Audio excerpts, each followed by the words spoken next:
El olor a pólvora nunca se va. Después de 67 años, todavía me despierto a las 3 de la madrugada con ese sabor metálico en la boca y el eco de una explosión que cambió todo. Soy Miguel Herrera, tengo 89 años y hay una verdad que he cargado como una piedra en el pecho desde que era un muchacho de 22. Yo pude haber salvado a mi mejor amigo. Era una noche sin luna en algún lugar perdido de Centroamérica, allá por 1955. El aire olía a tierra húmeda y a miedo. Yo era sargento del ejército mexicano, destacado en una misión de apoyo que oficialmente nunca existió. Luis Vázquez caminaba 3 metros adelante de mí con esa sonrisa torcida que siempre tenía, incluso en los momentos más jodidos. Entonces lo vi. Un destello casi imperceptible, un hilo de acero que cruzaba el sendero a la altura del tobillo. Mi boca se abrió para gritar ¡alto! Pero las palabras se quedaron atoradas en mi garganta como si el aire mismo se hubiera vuelto cemento. El pie izquierdo de Luis tocó el alambre. La explosión me lanzó contra un árbol de ceiba. Sentí el calor abrasador en la cara, el sabor a sangre y tierra, y después vino el silencio. Ese silencio que me persigue cada noche, más fuerte que cualquier grito. Desde entonces, cada vez que cierro los ojos, regreso a ese momento, a esos 3 segundos eternos donde pude haber cambiado todo, y no lo hice. Mi nombre completo es Miguel Ángel Herrera Santamaría, y nací en Guadalajara, Jalisco, un domingo de abril de 1934. Hoy tengo 89 años y vivo en una casa pequeña en las afueras de Tlaquepaque, rodeado de macetas de geranios que mi difunta esposa, Carmen, plantó hace más de 40 años. Ella murió el invierno pasado y desde entonces las flores parecen crecer con más fuerza, como si quisieran compensar su ausencia. Cuando tenía 20 años, me alisté en el ejército mexicano con el grado de soldado raso. Era 1954 y México comenzaba a participar discretamente en misiones de asesoría en Centroamérica, apoyando gobiernos amigos durante los años más tensos de la Guerra Fría. Oficialmente nunca estuvimos allí.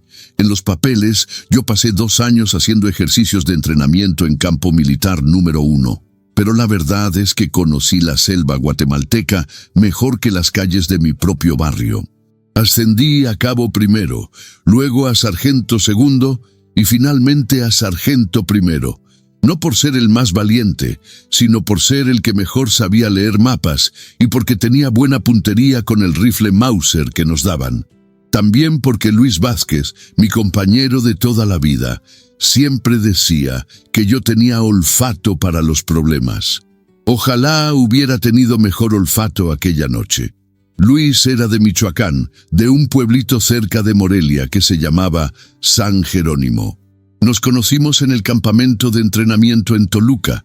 Él era más alto que yo, flaco como un poste de telégrafo, con unos ojos verdes que le habían heredado de su abuela gallega. Tenía 21 años cuando lo conocí, uno menos que yo, pero parecía que hubiera vivido el doble. Su papá había muerto en la Revolución Cristera y su mamá lo crió lavando ropa ajena. «Oye, tapatío», me dijo el primer día que coincidimos en la fila del comedor, «¿tú también vienes huyendo de algo o nada más buscas aventuras?» Yo le contesté que buscaba aventuras, pero la verdad es que huía de una novia que me había dejado por un contador. Luis se rió y me dijo, «Perfecto, entonces somos 2 pendejos con suerte». Desde ese día fuimos inseparables. Durante el entrenamiento compartíamos literas en el cuartel. Luis roncaba como tractor viejo y yo hablaba dormido. Él me despertaba cuando mis pesadillas se ponían muy intensas. Ya entonces tenía pesadillas, pero eran diferentes, más normales. Soñaba con exámenes que no había estudiado o con que llegaba tarde a algún lado importante. Nada comparado con lo que vendría después. Los fines de semana, cuando nos daban permiso, íbamos juntos a Toluca a buscar cantinas donde tocaran música de verdad. A Luis le gustaba el mariachi tradicional, pero yo prefería los boleros. «Eres demasiado romántico para soldado», me decía, y yo le respondía, «y tú eres demasiado simple para michoacano». Nos llevábamos bien peleando. En diciembre de 1954, nuestro capitán, un hombre serio de Sonora que se llamaba Rodríguez, nos reunió en una sala sin ventanas del campo militar. Nos dijo que habíamos sido seleccionados para una misión especial de entrenamiento que duraría 6 meses. No podíamos hablar con nuestras familias sobre los detalles, y durante ese tiempo estaríamos oficialmente haciendo maniobras en territorio nacional. «Lo que van a ver allá afuera», nos dijo el capitán Rodríguez mientras fumaba un cigarro, «delicados. Se queda allá afuera. México no puede estar oficialmente involucrado en conflictos extranjeros, pero tampoco puede permitir que el comunismo se extienda por toda Centroamérica. Ustedes van a asesorar, van a entrenar, van a observar. No van a combatir a menos que no tengan otra opción». Esa noche Luis y yo nos quedamos despiertos hasta muy tarde, hablando en voz baja en nuestras literas. Él estaba emocionado, yo estaba nervioso. «¿Tú crees que vamos a ver acción de verdad?», me preguntó. «Espero que no», le dije. «¿Por qué no? ¿No te parece emocionante? Me parece peligroso». Luis se quedó callado un momento y después dijo, «Miguel, si algo me pasa allá, quiero que le digas a mi mamá que me porté bien». «No va a pasar nada», le dije, «pero si pasa, prométemelo». «Te lo prometo, pero no va a pasar nada». Hoy, mientras riego los geranios de Carmen y veo a mis nietos jugar en el patio, todavía escucho esa conversación. Todavía siento el peso de esa promesa que hice sin saber que sería la más importante de mi vida. Partimos hacia Guatemala en enero de 1955, en un convoy de 3 camiones militares que oficialmente transportaban suministros médicos para una misión humanitaria de la Cruz Roja Mexicana. La realidad era muy diferente. Llevábamos armas, municiones, radios de comunicación y mapas detallados de la región fronteriza entre Guatemala y Honduras, donde las fuerzas comunistas se estaban reorganizando después del golpe que había derrocado a Jacobo Arbenz el año anterior. El viaje desde la Ciudad de México hasta la frontera duró 2 días. Éramos 12 soldados mexicanos, todos con documentos civiles falsos que nos identificaban como técnicos agrícolas y enfermeros. Mi nueva identidad era Miguel Herrera González, especialista en irrigación. Luis se había convertido en Luis Vázquez Morales, técnico en primeros auxilios. Nos reíamos de nuestras nuevas profesiones, sin imaginar que pronto tendríamos que aplicar conocimientos reales de primeros auxilios. Nuestro punto de operaciones era una hacienda abandonada a 15 kilómetros al sur de Esquípulas, en territorio guatemalteco. El lugar se llamaba Finca San Rafael y había pertenecido a una familia alemana que había huido durante la Segunda Guerra Mundial. Las instalaciones estaban medio destruidas, pero tenían lo esencial: un pozo de agua potable, establos que servían como dormitorios y una casa principal donde instalamos nuestro centro de comunicaciones. El capitán Rodríguez nos reunió la primera noche en lo que había sido el comedor de la hacienda. La mesa de madera estaba carcomida por las termitas y las paredes tenían manchas de humedad que parecían mapas de países inexistentes. Afuera se escuchaba el coro interminable de grillos y chicharras, un sonido que después aprendí a odiar porque significaba que estábamos expuestos. «Caballeros», dijo el capitán, mientras extendía un mapa topográfico sobre la mesa, «nuestra misión oficial es proporcionar entrenamiento médico y técnico a las fuerzas gubernamentales guatemaltecas. Nuestra misión real es identificar, localizar y, si es necesario, neutralizar células comunistas que están operando en esta región». Señaló con un lápiz rojo varios puntos en el mapa. «Aquí, aquí y aquí hemos detectado actividad irregular. Movimientos de hombres armados durante la noche, fogatas que se encienden y se apagan siguiendo patrones de comunicación y reportes de los campesinos locales sobre extranjeros que hablan español con acento cubano o nicaragüense. Luis levantó la mano. «Mi capitán, ¿tenemos autorización para enfrentar directamente a esas células?» «Soldado Vázquez», respondió Rodríguez con tono severo.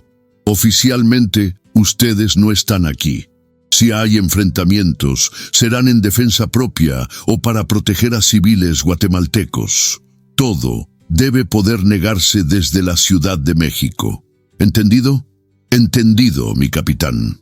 Durante las primeras 3 semanas, nuestra rutina consistía en patrullas de reconocimiento durante el día y guardias nocturnas.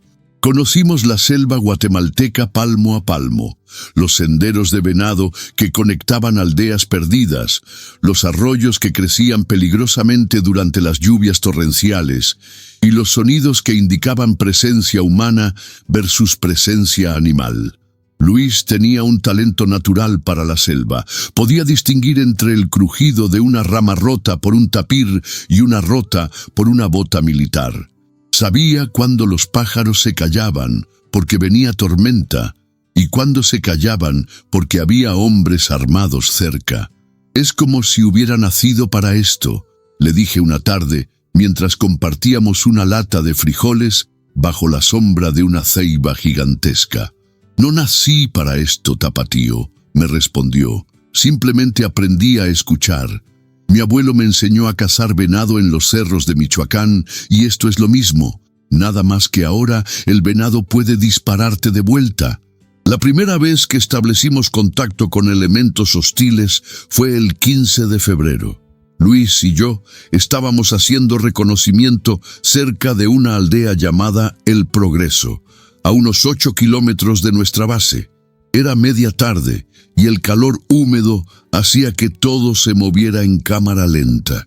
Estábamos siguiendo un sendero que parecía recién usado cuando escuchamos voces en español. Nos ocultamos detrás de un tronco caído y esperamos. Pronto vimos a 5 hombres caminando hacia nosotros. Llevaban uniformes militares guatemaltecos, pero sus armas eran rifles soviéticos AK-47, no el equipo estándar del ejército local. Uno de ellos, un hombre moreno con barba de varios días, hablaba con acento claramente cubano. «Llegada está programada para el próximo martes», decía.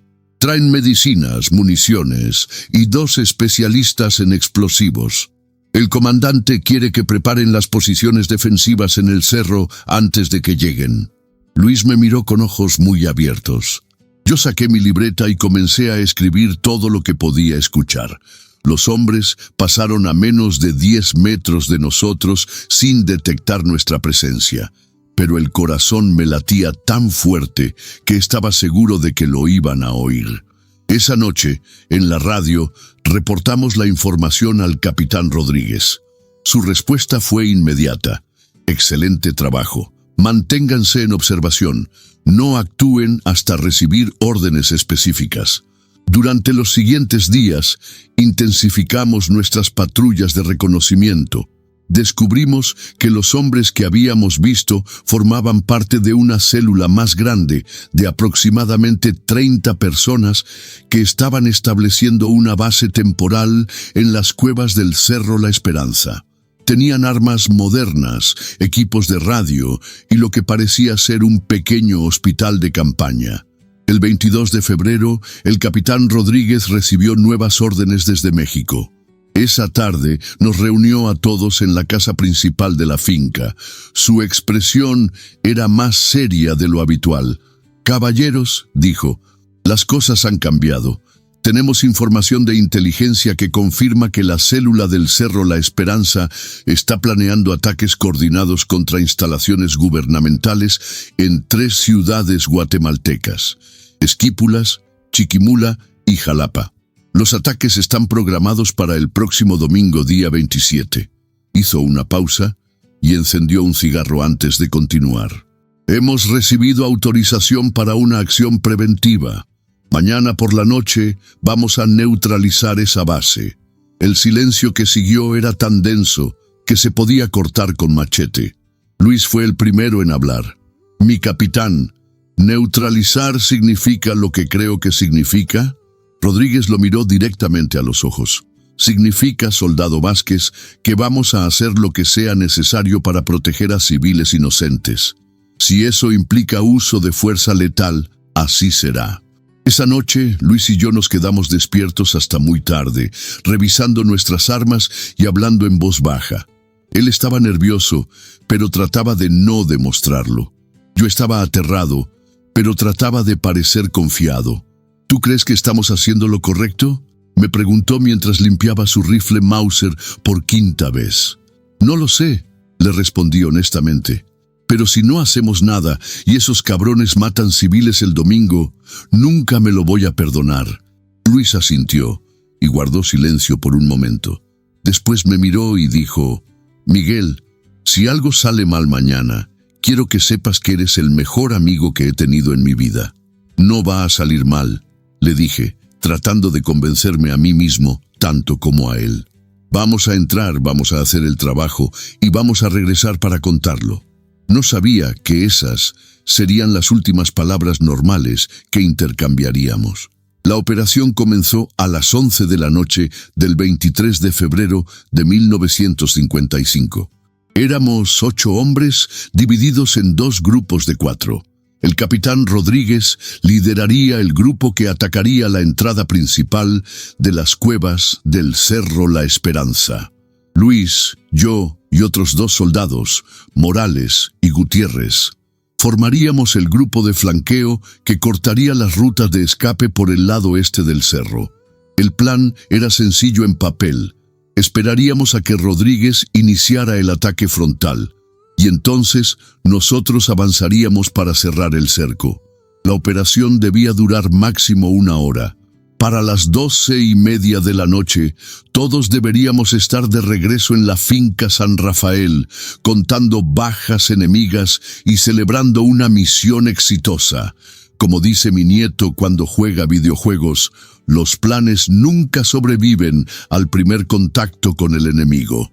Llegamos a nuestras posiciones a las 11:20. El Cerro La Esperanza era una formación rocosa de unos 200 metros de altura, cubierta de vegetación densa y atravesada por una red de cuevas naturales que los contrabandistas habían usado durante décadas. Los comunistas habían elegido bien su escondite. Tenían visibilidad de todos los accesos, múltiples rutas de escape y agua dulce de un manantial subterráneo. Luis y yo nos posicionamos detrás de un grupo de rocas que nos daba cobertura y vista despejada del sendero principal de escape. Morales y Gutiérrez se ubicaron 50 metros más al sur, cubriendo un segundo sendero que bajaba hacia un pequeño río. La comunicación entre nosotros sería por señales de mano. Los radios solo en caso de emergencia absoluta. A las 11:40 escuchamos las primeras explosiones. El capitán Rodríguez había comenzado el ataque con granadas de mano. Inmediatamente después vinieron los disparos, el sonido seco de nuestros rifles Mauser mezclándose con el tableteo más agudo de los AK-47 enemigos. La batalla había comenzado. ¿Listos?, me susurró Luis al oído. Yo asentí, aunque tenía la boca tan seca que no podía hablar. Mi rifle pesaba como si estuviera hecho de plomo. Las manos me sudaban tanto que tuve que secarlas 2 veces en el pantalón antes de poder agarrar bien el gatillo. A los 5 minutos del inicio del tiroteo, vimos las primeras figuras corriendo por nuestro sendero. Eran 3 hombres armados, moviéndose rápido pero en orden como soldados entrenados. El que iba adelante llevaba una ametralladora ligera. Los otros 2 cargaban mochilas pesadas que probablemente contenían documentos o municiones importantes. Luis me hizo la señal convenida, 3 dedos levantados. Después apuntó hacia abajo. Yo respondí con el pulgar hacia arriba. Esperaríamos a que estuvieran más cerca antes de abrir fuego. Los 3 hombres siguieron bajando por el sendero. Cuando estaban a unos 30 metros de nuestra posición, Luis se incorporó ligeramente y gritó en español: «¡Alto! ¡Suelten las armas! La respuesta fue inmediata. El hombre de la ametralladora se tiró al suelo y comenzó a dispararnos. Los otros dos se separaron, buscando cobertura entre los árboles. Las balas silbaban sobre nuestras cabezas, arrancando pedazos de corteza de los troncos que teníamos detrás. ¡Mierda!, gritó Luis. ¡Son buenos! Comenzamos a devolver el fuego. Yo nunca había disparado contra un ser humano antes. En el entrenamiento, los blancos eran círculos de papel o siluetas de cartón. Esto era completamente diferente. Los blancos se movían, se ocultaban, disparaban de vuelta. Y cuando una de mis balas dio en el hombro del hombre de la ametralladora, él gritó de dolor de una manera que se me quedó grabada para siempre. El tiroteo duró quizás 10 minutos, pero se sintió como horas. Luis era mejor tirador que yo. Logró neutralizar al hombre herido con un disparo certero al pecho. Yo conseguí dar en la pierna del segundo enemigo, quien cayó gritando en lo que sonaba como una mezcla de español y otro idioma que no reconocí. El tercer hombre, el más joven de los tres, logró llegar hasta una depresión natural en el terreno, a unos 20 metros de nosotros. Desde ahí podía dispararnos sin que pudiéramos verlo claramente, pero tampoco podía escapar sin exponerse. «¡Ríndete!», le gritó Luis en español. «Estás rodeado». La respuesta vino en forma de una ráfaga de AK-47 que pasó tan cerca de mi cabeza que pude sentir el calor de las balas. Una astilla de roca me cortó la mejilla izquierda. Todavía tengo la cicatriz. «Este cabrón no se va a rendir», me dijo Luis. «Voy a flanquearlo por la izquierda. Tú manténlo ocupado disparándole cada tanto». «No, Luis», le dije. «Es muy peligroso. Esperemos a que se le acaben las municiones». «No tenemos tiempo. Escucha». Tenía razón. El sonido del tiroteo principal se estaba alejando. Eso significaba que el capitán Rodríguez y su grupo estaban persiguiendo a los enemigos hacia las profundidades de las cuevas, o que se estaban retirando. En cualquier caso, no podíamos quedarnos ahí toda la noche. 5 minutos, me dijo Luis. Le das fuego de cobertura durante 5 minutos y yo lo agarro por sorpresa. Después nos vamos de aquí. Comencé a disparar hacia la posición del enemigo cada 30 segundos, tratando de mantenerlo ocupado sin desperdiciar municiones. Luis comenzó a moverse lentamente hacia la izquierda, usando los árboles y las rocas como cobertura. Era bueno en eso. Se movía como un fantasma, sin hacer ruido, aprovechando cada sombra. Todo iba según el plan hasta que Luis pisó la trampa. No sé si la había puesto ahí el enemigo que estábamos persiguiendo, o si era una trampa más antigua, de contrabandistas o de alguna operación militar anterior. Lo que sé es que cuando el pie izquierdo de Luis tocó el alambre de detonación, tuve una fracción de segundo donde vi todo con una claridad sobrenatural. Vi el destello metálico del alambre a la luz de la luna. Vi el pie de Luis en el aire a punto de completar el paso. Vi sus ojos cuando se dio cuenta de lo que estaba pasando. Y vi mi propia mano moviéndose hacia mi boca para gritar la advertencia que llegó medio segundo demasiado tarde. ¡Luis, no! La explosión fue ensordecedora. Una mina antipersonal, probablemente de fabricación soviética, diseñada para mutilar más que para matar. La onda expansiva me tiró hacia atrás contra las rocas. Sentí como si me hubieran golpeado en el pecho con un martillo gigante. Mis oídos zumbaban como si tuviera un enjambre de abejas dentro de la cabeza. Cuando conseguí enfocar la vista, vi a Luis tirado a unos 10 metros de donde había estado. Su pierna izquierda ya no estaba ahí. En su lugar había sangre, mucha sangre, manchando la tierra negra de la selva. ¡Luis! Corrí hacia él sin pensar en que el enemigo todavía estaba vivo, sin pensar en que podía haber más minas, sin pensar en nada excepto en llegar hasta mi amigo. Cuando llegué a su lado, tenía los ojos abiertos, pero vidriosos. Su respiración era rápida y superficial. Estaba en shock. «Miguel», me susurró con una voz que sonaba como si viniera de muy lejos. Miguel, no siento las piernas.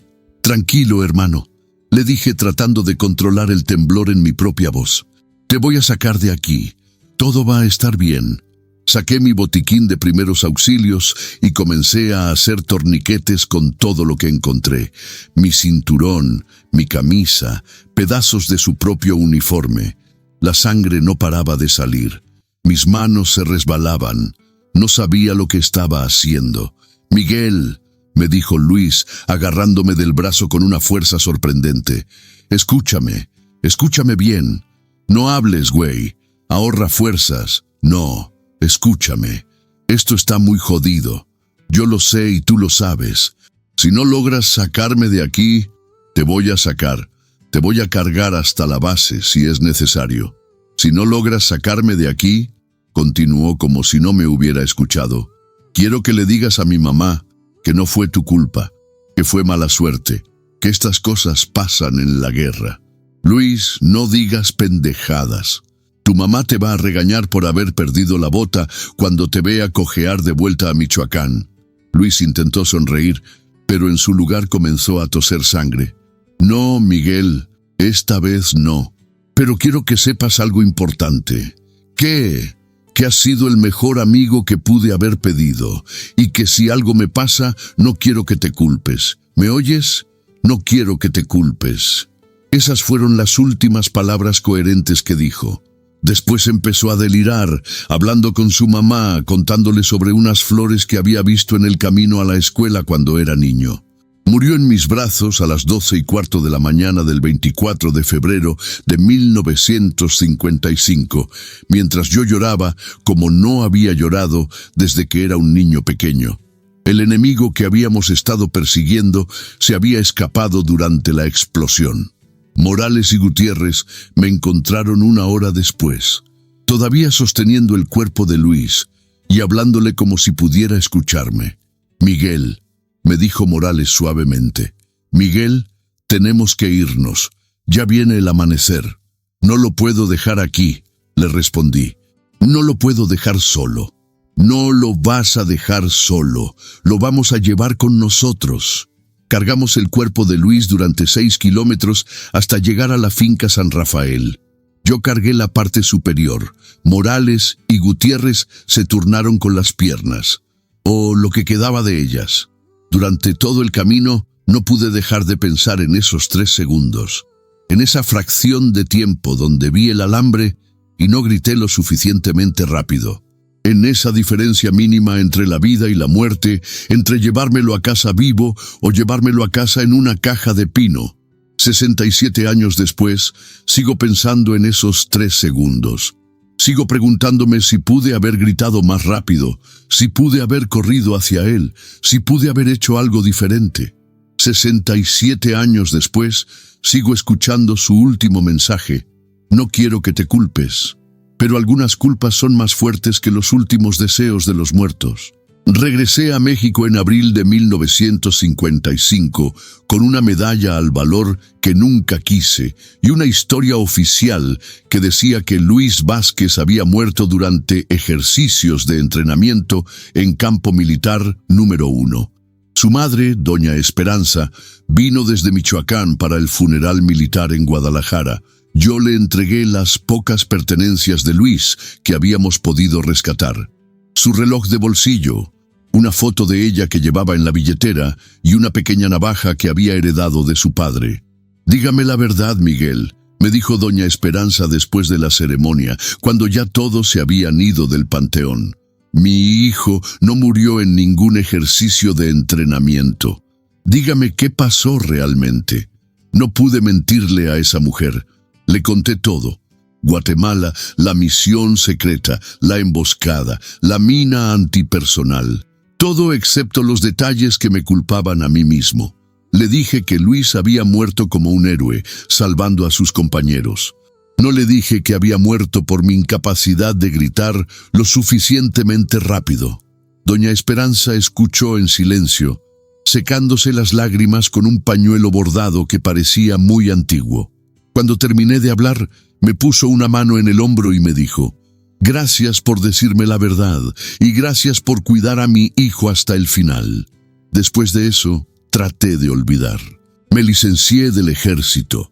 Conseguí trabajo en una fábrica textil en Guadalajara. Me casé con Carmen en 1958. Tuvimos 3 hijos, Miguel Jr., Patricia y Roberto.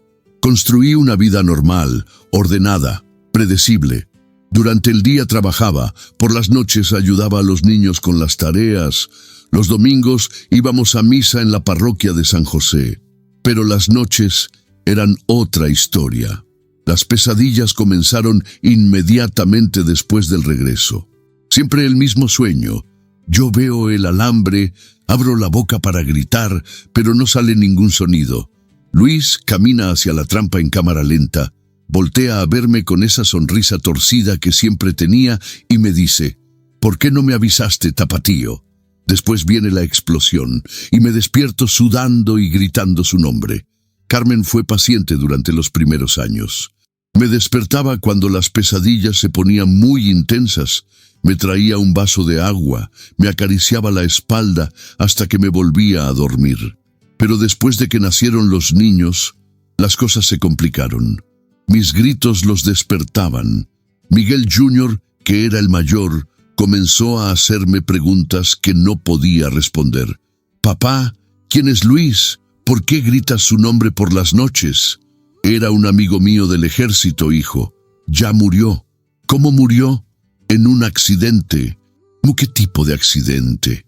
Y ahí me quedaba callado, porque no podía explicarle a un niño de 7 años lo que realmente había pasado.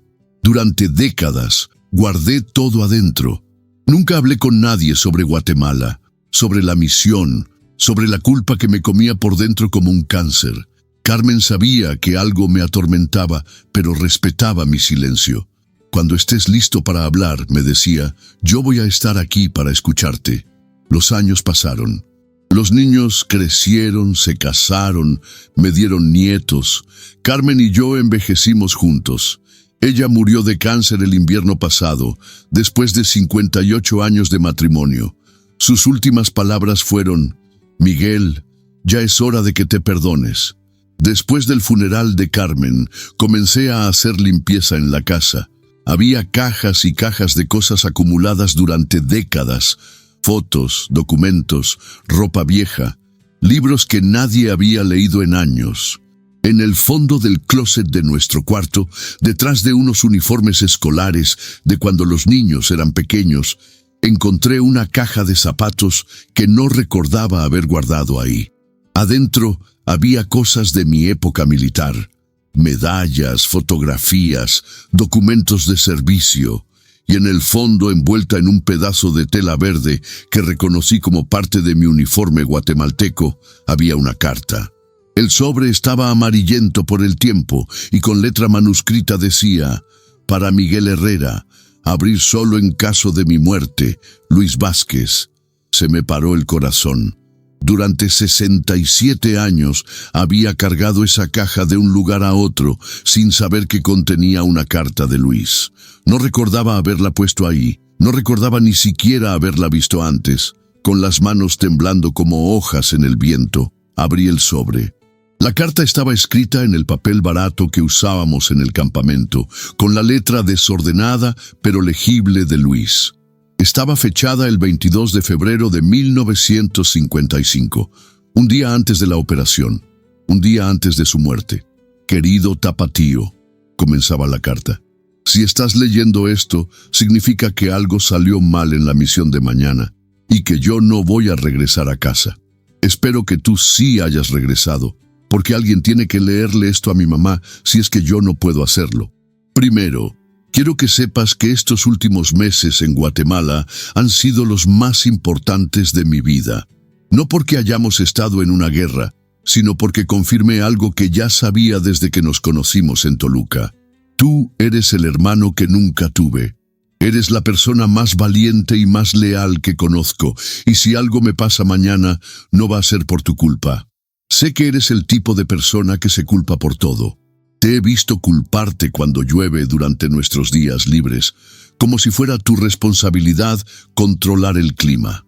Así que sé que si algo me pasa, vas a encontrar la manera de culparte a ti mismo. no lo hagas.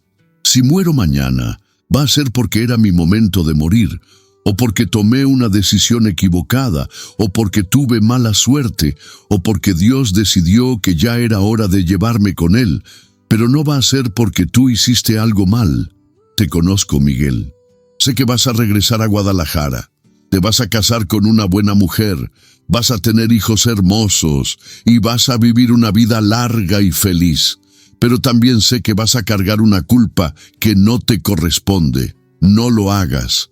Vive tu vida con alegría, sé feliz, ríete con tus hijos, baila con tu esposa, come tamales en Navidad, haz todas las cosas que yo ya no voy a poder hacer. Y cuando seas un viejo arrugado, sentado en tu mecedora, contándoles historias a tus nietos, quiero que les cuentes sobre tu amigo Luis de Michoacán. Diles que era un buen soldado, un buen amigo, y que murió haciendo lo que creía que era correcto. Pero sobre todo diles que no se arrepentía de nada y que su único deseo era que su mejor amigo fuera feliz. Una última cosa. En mi mochila tengo otra carta, esta para mi mamá. Por favor, dásela. Y dile que la quise hasta el último segundo de mi vida. Tu hermano para siempre, Luis Vázquez Morales. PD, deja de comer tanto chile, tapatío. Te va a dar gastritis. Terminé de leer la carta con lágrimas cayendo sobre el papel amarillento. Después me senté en el suelo del closet y lloré durante una hora completa. Lloré por Luis, por todos los años que habíamos perdido, por todas las conversaciones que no pudimos tener, pero sobre todo, lloré de alivio. Luis sabía que yo me iba a culpar. Y había escrito esa carta para tratar de impedirlo. Había intentado perdonarme antes de que hubiera algo que perdonar. Al día siguiente, manejé hasta Morelia para buscar la tumba de Doña Esperanza. Había muerto 15 años atrás, pero su tumba estaba bien cuidada. Alguien, probablemente uno de sus sobrinos, seguía llevándole flores frescas. Me senté junto a su tumba y le leí la carta de Luis en voz alta, palabra por palabra. Después le pedí perdón por haber tardado tanto en cumplir su última encomienda. Doña Esperanza, le dije a la lápida de mármol rosado, su hijo me pidió que le dijera que la quiso hasta el último segundo de su vida. Y yo quería decirle que él tenía razón. Luis murió como un héroe, pero no como yo se lo conté hace 60 años. Murió como un héroe porque se preocupó más por mi felicidad que por su propia vida. Esa noche, por primera vez en 67 años, dormí sin pesadillas. Después de encontrar la carta de Luis, todo cambió. Durante 67 años había cargado una culpa que él había tratado de quitarme desde la tumba. Pero leer sus palabras no borraba automáticamente décadas de pesadillas, de despertarme sudando, de evitar hablar sobre Guatemala con mi familia. El perdón, descubrí, es más complicado que una carta bien intencionada. Las pesadillas siguieron llegando, pero ahora eran diferentes. En lugar de ver a Luis caminando hacia la trampa en silencio, comencé a soñar con conversaciones que nunca tuvimos. Él me preguntaba por mis hijos, por Carmen, por la vida que había construido después de la guerra. ¿Fuiste feliz, tapatío?, me preguntaba en los sueños, y yo no sabía qué responderle. Decidí buscar ayuda profesional por primera vez en mi vida. No fue fácil. En mi generación, los hombres no hablaban de sus sentimientos con extraños. Los problemas se resuelven en casa, con la familia, decía mi padre, o con tequila, agregaba mi hermano mayor. Pero Carmen tenía razón. Ya era hora de que me perdonara. El doctor Martínez era un psicólogo joven, de unos 40 años, especializado en trauma de veteranos. Su oficina estaba en una clínica moderna de Guadalajara, con paredes blancas y muebles que parecían demasiado cómodos para hablar de cosas difíciles. La primera vez que fui, me senté en el borde del sillón listo para salir corriendo. «Señor Herrera», me dijo con una voz suave pero firme, «cuénteme qué lo trae aquí». «Doctor, tengo 89 años. He vivido toda una vida. ¿No cree que ya es demasiado tarde para estar llorando por cosas que pasaron hace 60 años? ¿Usted cree que es demasiado tarde? Esa fue su primera pregunta, y me molestó porque me obligaba a pensar en lugar de recibir una respuesta fácil. Pero regresé la siguiente semana y la siguiente, y poco a poco comencé a hablar. Le conté sobre Guatemala, sobre la misión secreta, sobre Luis. Le conté sobre las pesadillas, sobre cómo me despertaba gritando el nombre de mi amigo muerto, sobre cómo había pasado décadas evitando hablar de la guerra. Le enseñé la carta que Luis había escrito. ¿Qué siente cuando lee esta carta?, me preguntó después de leerla en silencio. Alivio, le dije, pero también confusión. Si Luis me perdonó antes de morir, ¿por qué no puedo perdonarme a mí mismo? Porque el perdón de los demás y el perdón propio son cosas diferentes. Luis lo perdonó por algo que él no consideraba su culpa. Pero usted se está culpando por algo que considera su responsabilidad. ¿Entiende la diferencia? No entendía, pero fingí que sí para no parecer estúpido. Tardé varias sesiones en comprender lo que el doctor Martínez trataba de explicarme. Señor Herrera, me dijo durante nuestra quinta sesión, ¿qué pasaría si esa noche usted hubiera gritado medio segundo antes? ¿Cree que Luis no habría pisado la trampa? Tal vez, respondí. Tal vez habría alcanzado a detenerse. O tal vez habría pisado la trampa con el pie derecho en lugar del izquierdo. O tal vez habría caído hacia atrás y activado otra trampa. O tal vez habría corrido hacia usted y los dos habrían muerto. Me quedé callado. No había pensado en esas posibilidades. El trauma, continuó el doctor, nos hace creer que podríamos haber controlado situaciones que en realidad estaban fuera de nuestro control. Nos hace creer que somos responsables de cosas que fueron coincidencia, mala suerte o simplemente las terribles realidades de la guerra. Durante meses tuvimos estas conversaciones. Algunas sesiones eran fáciles, otras me dejaban agotado como si hubiera estado cargando costales de cemento.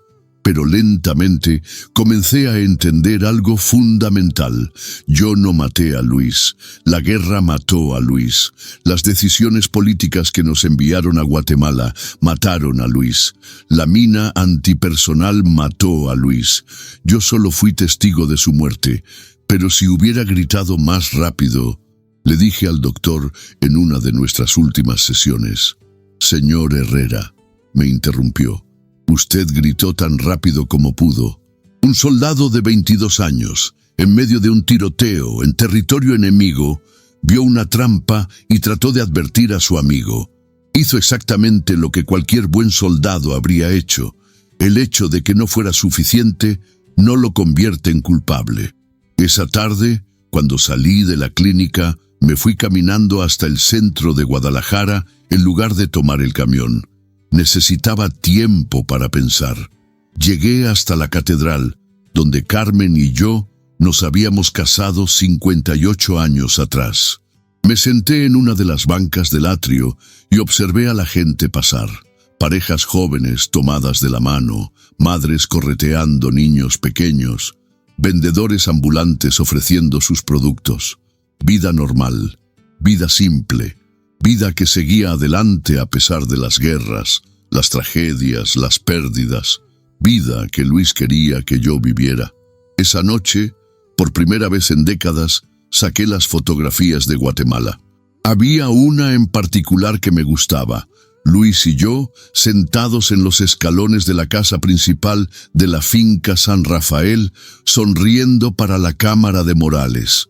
Luis tenía un brazo sobre mis hombros y yo sostenía una lata de cerveza mexicana que alguien había conseguido en el pueblo. Nos veíamos jóvenes, confiados, invencibles. Estudié esa fotografía durante 1 hora. Luis se veía feliz. Se veía como alguien que no tenía miedo de morir, sino miedo de no haber vivido lo suficiente. Y ahí entendí algo que el doctor Martínez había estado tratando de enseñarme durante meses. Luis no habría querido que yo desperdiciara mi vida lamentando su muerte. Al día siguiente, hice algo que no había hecho en 60 años. Les conté la historia completa a mis hijos. Convoqué a Miguel Jr., Patricia y Roberto para una cena familiar. Después de que terminamos de comer, les enseñé la carta de Luis y les conté todo. La misión secreta, la emboscada, la mina antipersonal, las pesadillas, la culpa, todo.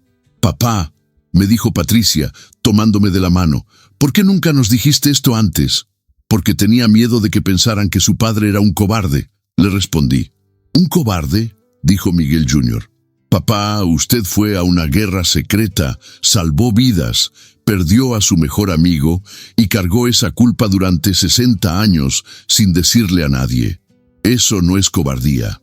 Eso es, no sé qué es, pero no es cobardía. Roberto, que siempre ha sido el más emocional de mis hijos, se puso a llorar. Papá, me da tanto dolor pensar que usted ha estado sufriendo solo todo este tiempo. Esa noche dormí mejor que en años. No porque hubiera resuelto todo de un día para otro, sino porque finalmente había dejado de cargar el peso yo solo. El perdón, aprendí, no es un evento, es un proceso. Cada día tengo que elegir perdonarme de nuevo. Algunos días es fácil, otros días la culpa regresa como una ola inesperada. Pero ahora tengo herramientas para lidiar con ella. Tengo la carta de Luis, tengo las palabras del doctor Martínez, tengo el amor de mi familia y tengo una nueva misión: asegurarme de que la historia de Luis no se olvide y de que otros veteranos que están cargando culpas similares sepan que no están solos. Hoy, mientras escribo estas líneas en la mesa de la cocina donde Carmen solía preparar tamales cada Navidad, puedo ver por la ventana a mis bisnietos jugando en el patio. El más pequeño, Luis Miguel, sí, lleva el nombre de mi amigo caído. Tiene 4 años y está tratando de atrapar mariposas con una red que su abuelo Roberto le hizo. Me recuerda a Luis cuando era joven, con esa determinación feroz para alcanzar cosas que parecen imposibles.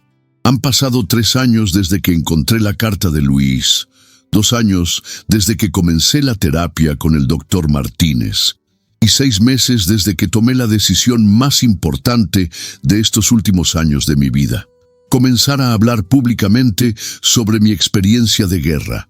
Todo empezó cuando Roberto me sugirió que contara mi historia en el centro comunitario del barrio. Papá, me dijo, hay muchos veteranos jóvenes que están regresando de Afganistán y otros lugares con traumas similares. Su historia podría ayudarlos. Al principio rechacé la idea.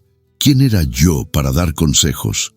¿Qué podía enseñarle un veterano de 89 años a muchachos que habían vivido guerras más modernas, más tecnológicas, más complejas que la mía?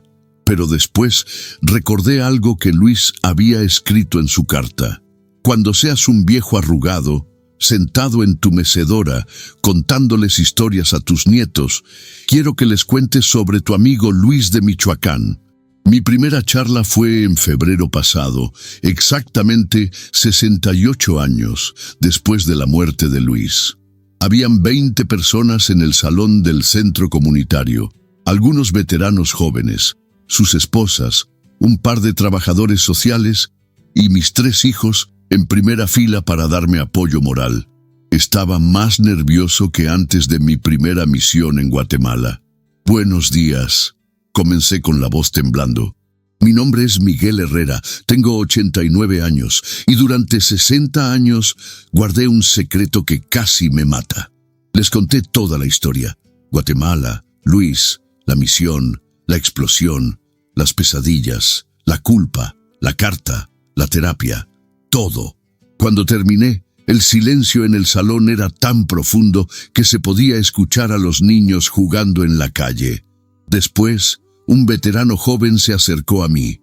Se llamaba David, tenía 30 años y acababa de regresar de una misión de paz en Mali. Señor Herrera, me dijo con lágrimas en los ojos, muchas gracias por contarnos su historia. Yo también perdí a mi mejor amigo en una explosión y también me culpo por no haber visto la bomba a tiempo. Creía que era el único que se sentía así. Ahí me di cuenta de que Luis tenía razón. Su historia, nuestra historia, podía servir para algo más que solo atormentarme en las noches. Desde entonces, he dado 12 charlas en diferentes lugares: centros comunitarios, hospitales militares, universidades, incluso en una base del ejército en Tijuana, donde me invitaron como parte de un programa de salud mental para soldados activos. Cada vez que cuento la historia, me duele menos y ayuda más. El mes pasado, después de una charla en la Universidad de Guadalajara, una estudiante de psicología se me acercó con una propuesta inesperada. «Señor Herrera», me dijo, ¿ha pensado en escribir un libro sobre su experiencia? Podría ayudar a muchísimas personas que están pasando por situaciones similares. Un libro. Nunca se me había ocurrido. Yo apenas terminé la secundaria antes de alistarme en el ejército. No soy escritor. No soy intelectual. Soy un viejo que trabajó en una fábrica textil durante 40 años y que casualmente sobrevivió a una guerra que oficialmente nunca ocurrió.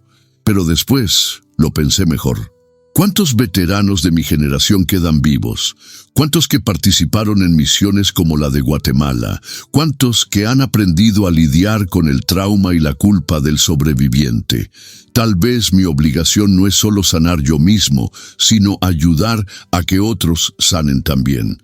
He comenzado a escribir ese libro con la ayuda de Patricia, que fue maestra de español durante 30 años antes de jubilarse. Lo titularemos Cartas desde la trinchera, una historia de guerra, culpa y perdón. La mitad de las ganancias irán para un fondo que estamos estableciendo para terapia gratuita de veteranos con trauma de guerra. Pero este libro, este testimonio que estás escuchando ahora, no es solo para veteranos. Es para cualquier persona que esté cargando una culpa que no le corresponde. Es para cualquiera que se despierte en las noches culpándose por cosas que estaban fuera de su control. Es para cualquiera que necesite escuchar que el perdón, especialmente el perdón propio, es posible a cualquier edad. El doctor Martínez me dijo algo durante una de nuestras últimas sesiones que se me quedó grabado. Señor Herrera, usted pasó 60 años castigándose por algo que hizo bien, vio una trampa y trató de advertir a su amigo. El hecho de que no fuera suficiente no cambia que fue lo correcto. Ahora imagine cuánto bien podría haber hecho durante esos 60 años si hubiera dirigido esa energía hacia ayudar a otros en lugar de castigarse a sí mismo. Tiene razón, pero también sé que no podía llegar a este punto sin haber vivido todo el proceso. Sin las pesadillas, sin la culpa, sin los años de silencio, no habría valorado el perdón. Sin el dolor, no habría podido reconocer el dolor en otros. Sin la oscuridad, no sabría apreciar la luz. Luis murió hace 68 años, pero de alguna manera sigue vivo en cada persona que escucha su historia y decide perdonarse a sí misma. Sigue vivo en cada veterano que busca ayuda en lugar de sufrir en silencio. Sigue vivo en cada familia que aprende a hablar sobre el trauma en lugar de guardarlo como un secreto vergonzoso. La semana pasada, mi bisnieto Luis Miguel me preguntó por qué lloro a veces cuando miro sus fotografías viejas. Le expliqué, en palabras que un niño de 4 años pudiera entender, que lloro porque extraño a un amigo muy querido que murió cuando yo era joven. Pero ¿por qué estás triste, bisabuelo? Si lo querías mucho, deberías estar feliz de haber sido su amigo. Los niños ven las cosas con una claridad que los adultos perdemos. Tiene razón. Debería estar feliz de haber sido amigo de Luis, no triste por haberlo perdido. Debería celebrar los meses que pasamos juntos, no lamentarme por los años que no pudimos compartir. Anoche, por primera vez en 68 años, tuve un sueño diferente sobre Luis. En lugar de verlo caminar hacia la trampa, soñé que estábamos los dos sentados en la mecedora de mi patio, ya viejos, contándoles historias a nuestros bisnietos. En el sueño, Luis me decía, «¿Ves, tapatío? Te dije que ibas a vivir una vida larga y feliz. Te dije que ibas a tener una familia hermosa. Te dije que todo iba a estar bien. Y cuando me desperté esta mañana, por primera vez en décadas, no me desperté con miedo o culpa. Me desperté con gratitud. Gratitud por haber conocido a Luis. Gratitud por haber sobrevivido cuando él no pudo. Gratitud por tener la oportunidad de contar su historia y mantener viva su memoria. Si estás escuchando esta historia y estás cargando tu propia culpa de guerra o cualquier otro tipo de culpa que te está impidiendo vivir plenamente, quiero que sepas que no estás solo. Quiero que sepas que el perdón es posible, incluso después de décadas. Quiero que sepas que nunca es demasiado tarde para buscar ayuda, para hablar con tu familia, para dejar de castigarte por cosas que estaban fuera de tu control. Y quiero que sepas que hay honor en sobrevivir. Hay honor en cargar las historias de aquellos que no pudieron regresar. Hay honor en usar tu dolor para ayudar a otros que están sufriendo. Luis Vázquez Morales de San Jerónimo, Michoacán, murió el 24 de febrero de 1955, defendiendo ideales en los que creía, en una guerra que oficialmente nunca existió. Era un buen soldado, un mejor amigo y el hombre más valiente que he conocido. Su última voluntad era que yo fuera feliz. Me tomó 68 años cumplir esa voluntad, pero finalmente lo logré, y tú también puedes lograrlo. Cuenta en los comentarios de dónde nos escuchas, y no olvides suscribirte para más historias de veteranos que han encontrado la manera de sanar. Porque todos merecemos una segunda oportunidad para vivir sin culpa. Esta es la historia de Miguel Herrera y Luis Vázquez, dos muchachos de México que fueron a una guerra secreta y solo uno regresó para contarlo. Pero al final, ambos encontraron la paz.